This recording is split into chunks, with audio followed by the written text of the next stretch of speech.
एक शांत सुबह थी। सूरज की हल्की किरणें नदी की सतह पर चमक रही थी। टुनटुनी चिड़िया और उसकी छोटी बेटी सुनहरी नदी के किनारे पानी पीने आई थी। माँ, ये नदी का पानी कितना ठंडा और मीठा लगता है ना। ऐसा लगता है जैसे किसी परी ने इसमें शहद घोल दिया हो। हाँ बेटा, इस धरती पर सबसे कीमती चीजें वही होती हैं जो मुफ्त मिलती हैं। ये पानी, ये हवा, ये सूरज की रोशनी, हम जैसे गरीबों के लिए ये किसी खजाने से कम नहीं। लेकिन बेटी, इन्हें संभालना भी हमारी जिम्मेदारी है। सुनहरी अचानक कुछ देखती है। माँ, माँ, वो देखो, मिट्टी में कुछ चमक रहा है। अरे वाह, ये तो कोई बीज है। कितना अनोखा है। देखो तो, जैसे इसके अंदर कोई रोशनी छुपी हो, जैसे किसी जादूगर की कहानी का हिस्सा हो ये। माँ, इसे हम अपने घर ले चले ना। हो सकता है इसमें कोई जादू हो। हम इसे बो देंगे तो शायद कोई सुंदर फूल या पेड़ उग आए।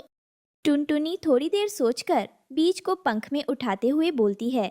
बेटी, तेरे मन में जो विश्वास है वही सबसे बड़ी जादू की ताकत है। चलो इसे घर ले चलते हैं। अगर इसमें कोई चमत्कार छिपा हो तो शायद वो हमारी किस्मत भी बदल दे। टुनटुनी उस बीज को अपने घर के पास मिट्टी में बो देती है। हर रोज पानी डालती है, धूप दिखाती है और सुनहरी से कहानियाँ सुनाते हुए कहती है कि वो पेड़ जल्दी बड़ा होगा। कुछ ही दिनों में एक सुंदर केला का पेड़ उग आता है। देखो सुनहरी, ये पेड़ तो जैसे हमारे प्यार को महसूस कर रहा है। कितनी तेजी से बढ़ रहा है। हर पत्ता, हर टहनी मानो मुस्कुरा रही हो। मुझे लगता है बेटा, ये कोई साधारण पेड़ नहीं है। माँ, क्या ये वही बीज है जो जादुई था? क्या अब हमारे पास भी कोई चमत्कारी चीज आ गई? बेटा, जादू सिर्फ परियों की कहानियों में नहीं होता। जब कोई भूखा, थका हुआ, दुखी मन उम्मीद नहीं छोड़ता और जब प्यार से किसी चीज की परवरिश करता है तो जादू वही होता है। ये पेड़ उसी विश्वास का फल है। एक रात तेज आंधी और मूसलाधार बारिश आती है। जंगल के सारे पेड़ कांपने लगते हैं, पत्तियां उड़ने लगती हैं, कई पक्षियों के घोंसले टूट जाते हैं। टुनटुनी और सुनहरी भी अपनी छोटी सी झोंपड़ी में भीगने लगते हैं। सुनहरी, डरो नहीं, माँ तुम्हारे साथ है। अगर ये बारिश हमारी झोंपड़ी को भी उड़ा ले जाए तो भी मैं तुझे अपने पंखों में छुपा लूंगी। लेकिन ओ भगवान, अब हम कहाँ रहेंगे? बिजली चमकती है, बादल गरजते हैं। अचानक केले के पेड़ में से एक हल्की सी रोशनी फूटती है और उसके पत्ते हिलने लगते हैं। तना फूलता है, पत्ते जुड़ते हैं और देखते ही देखते एक भव्य हरा भरा घर बन जाता है। टुनटुनी, तेरा प्यार, तेरी सेवा और तेरा त्याग अब रंग लाया है। मैं तुझे और तेरी बेटी को शेल्टर देता हूँ। ये लो तुम्हारा जादुई केला घर।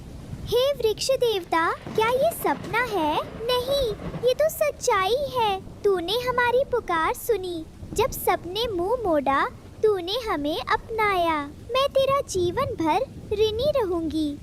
अगली सुबह सारे जंगल में खबर फैल जाती है कि टुनटुनी के पास अब एक जादुई केला घर है जो बारिश में भी सूखा है। बेघर पक्षी उसकी ओर दौड़ते हैं।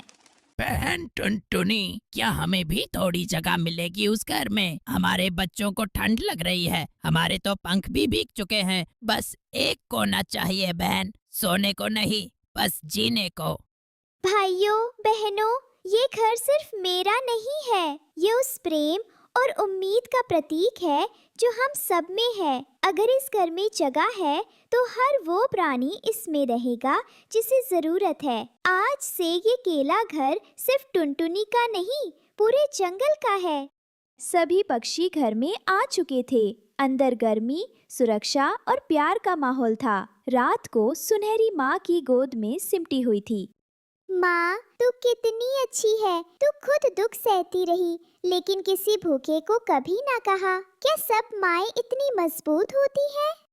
बेटी, माँ वही होती है जो अपने बच्चों को मुस्कुराहट देती है, चाहे खुद आंसू में डूबी हो। लेकिन आज पहली बार लग रहा है कि माँ होने के साथ साथ मैं एक इंसान भी हूँ, या कहूँ एक पक्षी भी, जिसे किसी ने अपना कहा है। साथियों, ये केला घर सिर्फ लकड़ी, पत्तों और जादू से नहीं बना है। ये बना है उस भरोसे से जो हमने एक बीज पर किया, उस प्रेम से जो मैंने अपनी बेटी और इस पेट को दिया, और उस दया से जो अब हम सभी में है।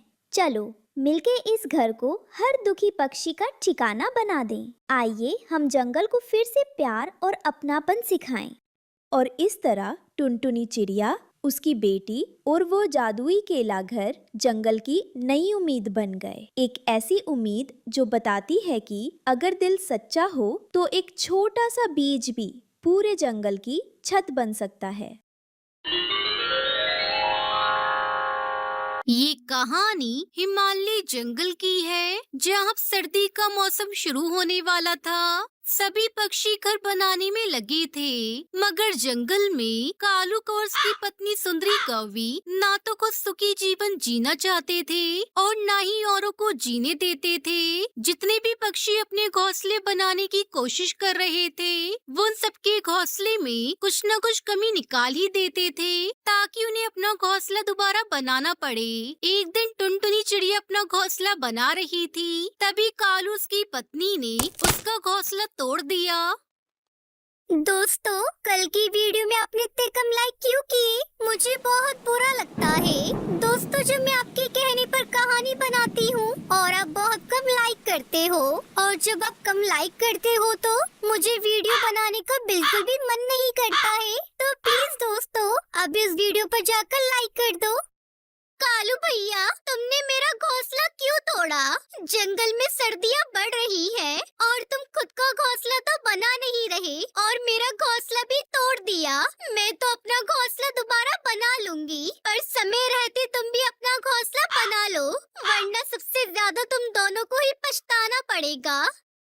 हाँ हाँ, हम जब पछताएंगे पछता लेंगे। तुम हमारी इतनी चिंता मत करो और दोबारा अपना घोंसला बनाने में जुट जाओ। बड़ी आई हमें नसीहत देने वाली।